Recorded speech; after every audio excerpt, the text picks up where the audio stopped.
Welcome to the Slop Farm. Enjoy the video. You'll begin by powering off the Vizio and unplugging it to avoid shorts.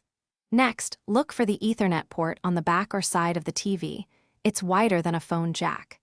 Make sure your Cat5e or Cat6 cable is free of kinks and damage. This ensures stable gigabit speeds. Once done, position your router or switch within reach and keep the cable route clear so you won't need to move the TV later. With the TV powered off, insert the RJ45 connector into the Ethernet port until you hear a click. This locks the plug in place so it won't disconnect. Now power the TV on, open the settings or menu, and navigate to network. Choose wired or Ethernet connection. Selecting this tells the TV to request an IP address from your router automatically.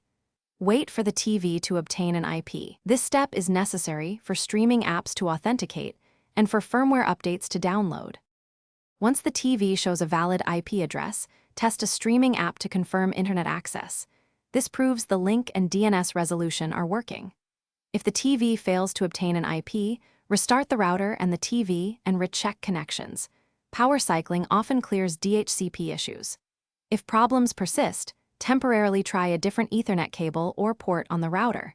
These swaps isolate whether the cable, TV jack, or router port is faulty, which speeds up targeted repair. Thanks for watching. Consider subscribing if we helped you today.